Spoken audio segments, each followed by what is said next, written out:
इसलिए हमें भी सुनवाई का आपकी आशीर्वाद देते उस सरकार में।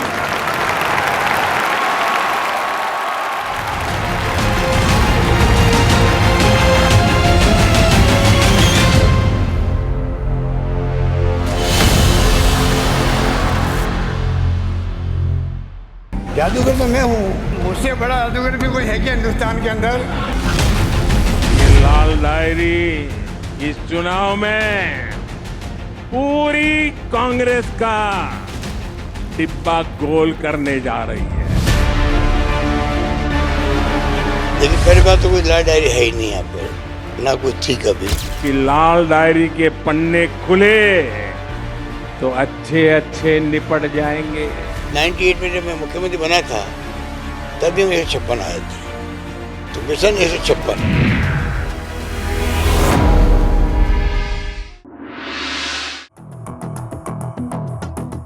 अशोक गहलोत, हाशिए पर खड़े माली समाज के जादूगर, संजय गांधी के गिलिबिली और इंदिरा गांधी की ऐसी खोज, ऐसा लीडर जो 1998 से लेकर अब तक राजस्थान की सियासत का सबसे बड़ा सूरमा बना हुआ है।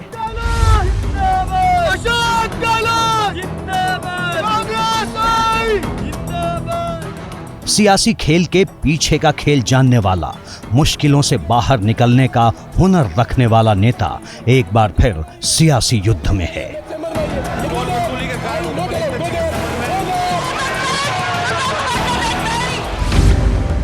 राजस्थान में गहलोत की लड़ाई कई मोर्चों पर है।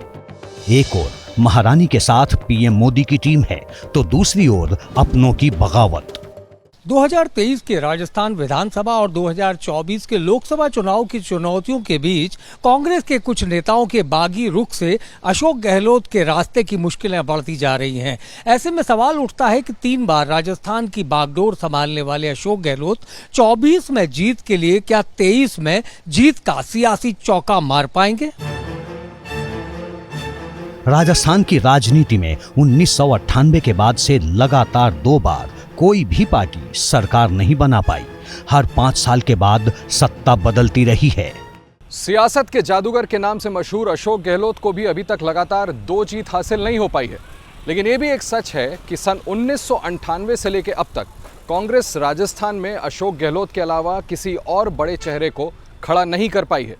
इसके पीछे राजनीतिक जानकार अशोक गहलोत के जादुई किरदार को एक बड़ी वजह मानते हैं। 1998, 2008 और 2018 में गहलोत के मुख्यमंत्री बनने की कहानी बहुत ही दिलचस्प है और उससे भी ज्यादा माली परिवार से एक युवक के नेता बनने की कहानियां हैं। अशोक गहलोत एक सामान्य घर में पैदा हुए।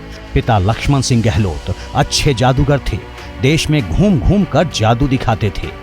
3 मई 1951 को जन्मे अशोक गहलोत ने किशोर उम्र में पिता के साथ जादू दिखाया।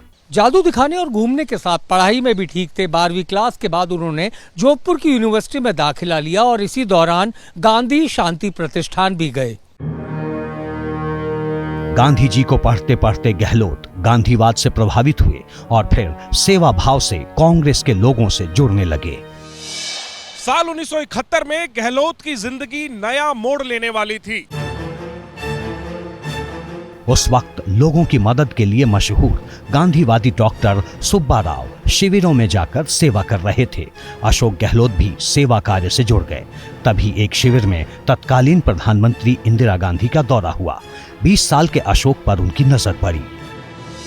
मेहनती अशोक को इंदिरा गांधी ने कांग्रेस ज्वाइन करने की सलाह दी। बांग्लादेश के जो शरणार्थी हिंदुस्तान में आए थे उनके लिए काम करके आए थे। वो तरुण शांति सेना में भी काम करते थे और उनके जीवन पे नेमी चंद भावुक जोधपुर के अंदर एक गांधीवादी विचारक थे उनका, और भाजी जो सुब्बाराव जी हैं उनका बहुत बड़ा असर था। इंदिरा गांधी से मुलाकात के बाद गांधी को गहराई से समझने के लिए वो वर्धा चले गए।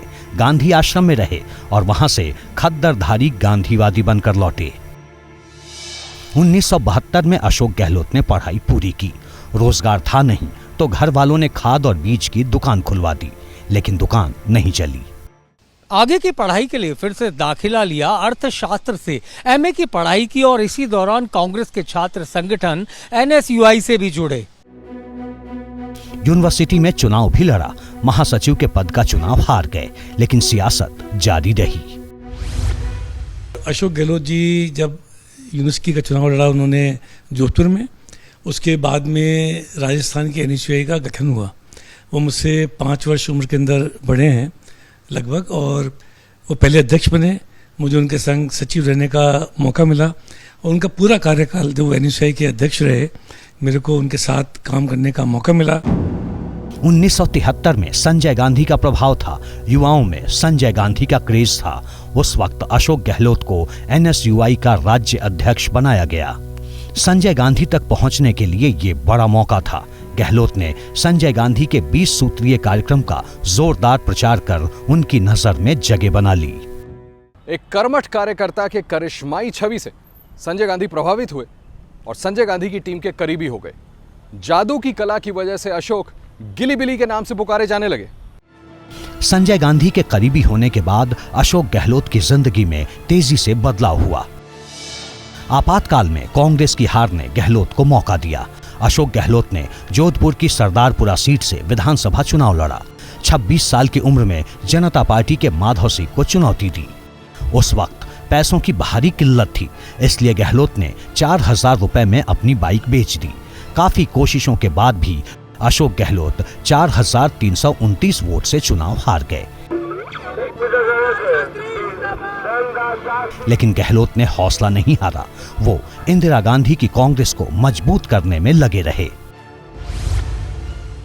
आज शायद वो अकेले संभवतः राजनेता होंगे जो राजस्थान के हर जिले में, हर तहसील में, हर कस्बे में, उनको तो सब लोग जानते ही हैं, लेकिन ऐसे लोग जो सोचते हैं कि मैं उनके बहुत नज़दीक हूँ या मैं उनके परिवार सदस्य हूँ, ऐसे आपको लोग मिल जाएंगे।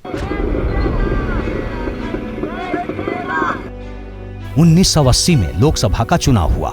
इस बार संजय गांधी ने अशोक गहलोत को जोधपुर से लोकसभा का टिकट दिया। चुनाव लड़ने के लिए इस बार भी पैसों की कमी थी, दफ्तर खोलने की जगह नहीं थी। अशोक गहलोत ने एक दोस्त रघुवीर सेन के सैलून में दफ्तर खोला।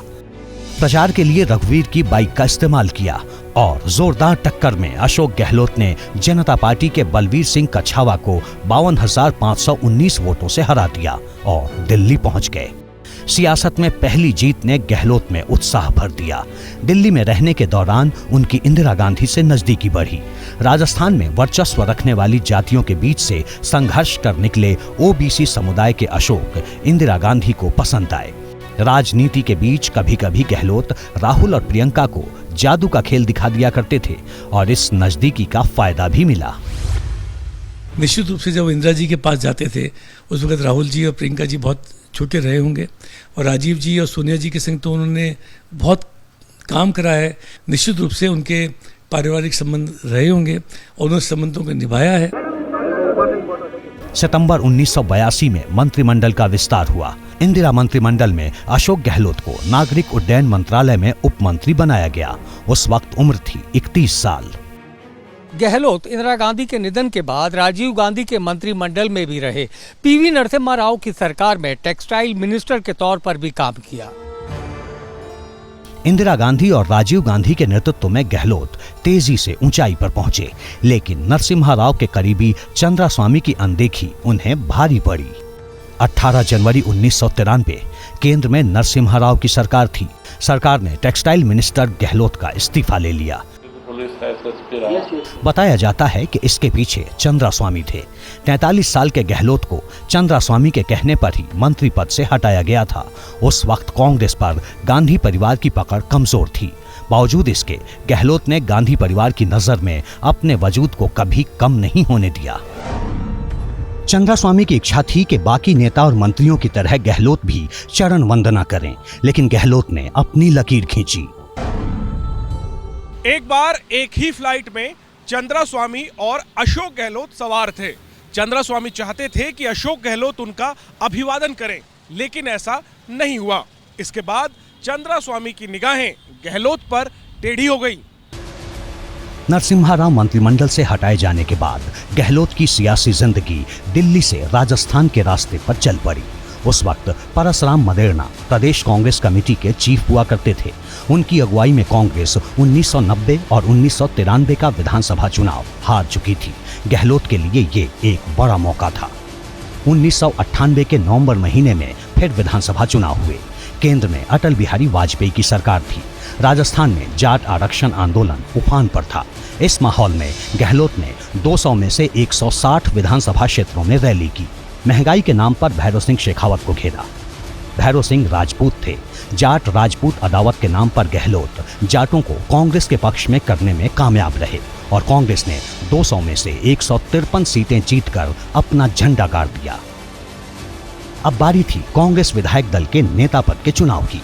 आरक्षण आंदोलन की वजह से जाट नेताओं का नाम सबसे आगे था। परसराम मदेरणा जाट समुदाय से ही आते थे और मुख्यमंत्री पद के प्रबल दावेदार थे। दूसरे नंबर पर नटवर सिंह का नाम था। जाट होने के साथ ही वो गांधी परिवार के करीबी भी थे। लेकिन सोनिया गांधी की टीम ने अशोक गहलोत के नाम पर मुहर लगा दी। एक ओर गहलोत मुख्यमंत्री पद की शपथ ले रहे थे तो दूसरी ओर राजस्थान अकाल और सूखा की चपेट में था। पानी की किल्लत और बढ़ते अपराध ने अशोक गहलोत की सरकार के खिलाफ आक्रोश पैदा किया। 1998 में 18 लोकसभा सीटें जीतने वाली कांग्रेस 1999 में 9 सीटों पर सिमट गई।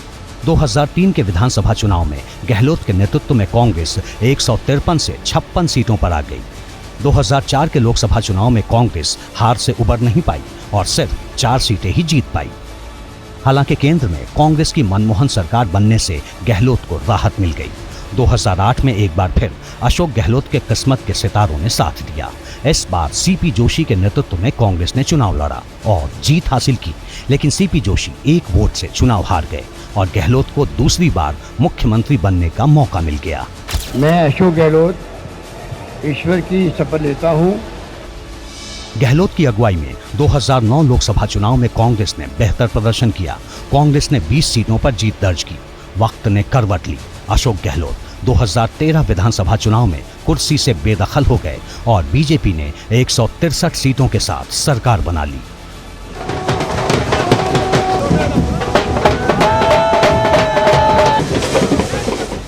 – 2018 में भी कांग्रेस के लिए सत्ता में लौटना आसान नहीं था। कांग्रेस ने 2018 विधानसभा चुनाव की कमान सचिन पायलट के हाथ में दिया। बतौर प्रदेश अध्यक्ष सचिन पायलट ने मेहनत की। कांग्रेस को 100 सीटों पर जीत मिली। लेकिन राजस्थान के प्रदेश अध्यक्ष सचिन पायलट को मौका नहीं मिला। कांग्रेस आलाकमान ने तीसरी बार अशोक गहलोत को मुख्यमंत्री बना दिया। मैं अशोक गहलोत ईश्वर की शपथ लेता हूँ कि इनका भाग्य ज़्यादा काम करता है। जैसा मैंने इनको देखा कि घूम फिर करके परिस्थितियाँ इनके फेवर में आ जाती हैं और उस वजह से ये जादूगर कहलाने लग गए। और बहुत सारी बार ऐसी परिस्थितियाँ होती हैं, जैसे 2018 में देश के 3 राज्यों में चुनाव हुआ, मध्य प्रदेश, छत्तीसगढ़ और राजस्थान। वहाँ पर जो पीसीसी के अध्यक्ष थे 2 जगह पर वो सीएम बने, लेकिन अशोक गहलोत पीसीसी चीफ नहीं थे। सचिन पायलट यहाँ पीसीसी चीफ थे, लेकिन अशोक गहलोत अपना जुगाड़ लगा के अपनी किस्मत से 1998 में भी किया था। हाँ, 1998 में भी किया, तो यही उनकी जादूगरी कही जाती है। कांग्रेस हाईकमान के इस फैसले से सचिन पायलट को बड़ा झटका लगा। नाराजगी हुई, लेकिन मान मनौवल कर मामला सुलझा लिया गया। जुलाई 2020 में सचिन पायलट समर्थक विधायकों ने बगावत कर दी। गहलोत ने कांग्रेस के बागी विधायकों पर भी निशाना साधा और बीजेपी से लिए पैसे वापस करने को कहा। पैसे बांट दिए राजस्थान के अंदर भी। मैंने यहाँ तक कह दिया हमारे एमएलए को, जितने पैसा लिया है, मान लो 10 करोड़ लिया है, 20 करोड़ लिया, जो भी लिया है, कुछ खर्च कर दिया हो, वो खर्च किया पोर्शन मैं दे दूंगा, AICC दिलवा दूंगा उनको। वापस अमित शाह को 10 करोड़ दो, वापस 15 करोड़ दो उसको, उसका पैसा मत रखो। आला कमान के हस्तक्षेप से मामला शांत हुआ। इसके बाद सचिन पायलट को डिप्टी सीएम और कांग्रेस प्रदेश अध्यक्ष पद से हटा दिया गया। राजस्थान में किसी तरह गहलोत की सरकार बच गई। धौलपुर में एक कार्यक्रम के दौरान अशोक गहलोत ने इसका क्रेडिट बीजेपी की पूर्व मुख्यमंत्री वसुंधरा राजे, बीजेपी विधायक कैलाश मेघवाल और बीजेपी विधायक शोभा रानी कुशवाहा को दिया। जैसे उनको भनक लगी कि हमारे एमएलए भी टूट सकते हैं, तो इमीडिएटली उन्होंने सीएम हाउस पे बुला लिया उनको और उसी रात उनको होटल में शिफ्ट करके अपने कब्जे में ले लिया सारे एमएलए को। समझौते के बाद भी बागियों के मन में बगावत की आग धधकती रही। अप्रैल 2023 में सचिन पायलट ने गहलोत के खिलाफ फिर मोर्चा खोल दिया। इस बार वसुंधरा राजे सरकार के कथित घोटालों की जांच की मांग को लेकर अनशन पर बैठ गए। सड़क पर भी रोड शो किया। कर्नाटक चुनाव के बाद आला कमान ने फिर से पायलट और गहलोत में समझौता करवाया और एक बार फिर मुख्यमंत्री अशोक गहलोत सचिन पायलट पर भारी पड़े। निश्चित रूप से सचिन पायलट पर अशोक गहलोत इसलिए भारी पड़ रहे हैं कि डेमोक्रेसी में सिरों की गिनती होती है और राजस्थान विधानसभा में अभी कांग्रेस के पास लगभग 125-26 विधायकों का समर्थन है। उसमें सचिन पायलट के पास केवल 17-18 विधायक हैं, जबकि 100 से ज्यादा विधायक अशोक गहलोत के साथ में, इसलिए वो भारी पड़ते हैं। सचिन पायलट शांत हुए तो जुलाई 2023 में मंत्री राजेंद्र गुढ़ा विधानसभा में अपनी ही सरकार के खिलाफ खड़े हो गए और मणिपुर की जगह राजस्थान की महिला सुरक्षा पर ध्यान देने की नसीहत दे दी। जाना चाहिए, सच्चाई है कि हम महिलाओं की सुरक्षा में असफल हो गए। मणिपुर के बजाय हमें अपने गिरेबान में झांकना चाहिए। मुख्यमंत्री गहलोत ने राजेंद्र गुढ़ा को मंत्री पद से बर्खास्त कर दिया। दूसरे दिन राजेंद्र सिंह गुढ़ा ने फिर बवाल काटा। इस दौरान धक्का मुक्की हुई, लाल डायरी लहराई गई। वसूली के कारण संबंध में सरकार का ध्यान आकर्षित करना चाहता हूं। गहलोत साहब, वो डायरी का आधा पार्ट आपने आपके विधानसभा में गुंडागर्दी करके मेरे से छीन लिया और आधा पार्ट मेरे पास अभी और है। इस पार्ट के अंदर आपके सारे काले कारनामे जो लोगों ने आपने विधायकों को खरीदा। लाल डायरी को लेकर बीजेपी ने भी गहलोत सरकार को घेरा और जांच की मांग की। ये लोग भले ही मुंह पर ताला लगा ले, लेकिन ये लाल डायरी इस चुनाव में पूरी कांग्रेस का डिब्बा गोल करने जा रही है। देखिए, पहली बात तो कोई लाल डायरी है ही नहीं यहाँ पर, ना कुछ थी कभी। ये तो घबराए हुए हैं कि इन्होंने क्या देखा कि प्रधानमंत्री जी आ रहे हैं, तो ये जो कंपनी होती है, हो सकता है, मेरा अंदाज है, उसी ने इनको गाइड किया है। और उसमें कौन कौन शामिल है वो अलग बात है। सियासी उतार चढ़ाव, घोटालों के आरोप, सदन में पुराने बजट को पढ़ना, महिला सुरक्षा के सवालों और पार्टी में बगावत के बीच अशोक गहलोत ने राजस्थान में 3 बार मुख्यमंत्री पद हासिल किया। कई बार सांसद भी रहे और आज भी देश भर में कांग्रेस के बड़े चेहरों में से एक हैं। अब 2023 में फिर से वो जीत की तैयारी में जुटे हैं। मैंने कहा मिशन 156, मैंने कहा था 156 का टारगेट लेके हम चल रहे हैं कि 98 में जब मैं मुख्यमंत्री बना था तभी हम 156 आए थे, तो मिशन 156। सवाल है, क्या गहलोत के दावे सच होंगे? राजस्थान में सत्ता बदलने के पैटर्न को देखें तो लगातार मुख्यमंत्री की कुर्सी हासिल करना मुश्किल चुनौती है। क्योंकि महंगाई राहत कैंप के अंदर राहत देने की बात की जनता को और असल में चांदी कूटने का काम किया। चाहे वो अन्नपूर्णा की किट की बांटने की बात हो, स्मार्ट टेलीफोन बांटने की बात हो, चाहे महंगी बिजली खरीदने की बात हो, महंगा कोयला खरीदने की बात हो, इन सब की बुनियाद में भ्रष्टाचार रहा। परिवर्तन इस बार जो सिस्टम है वो बदलेगा, रायसम सरकार रिपीट होगी और ये फिर जादू चलेगा अशोक गहलोत का। गहलोत के सामने अभी 23 का संग्राम बड़ा है। 23 जीतेंगे तो 24 में कुछ कर पाएंगे। बीजेपी 24 से पहले 23 में ही उन्हें सत्ता से हटाने की कोशिश में है। बागी भी रास्ते के रोड़ा हैं। फिर भी अशोक गहलोत को अपनी जादुई सियासत से ज्यादा उम्मीद है।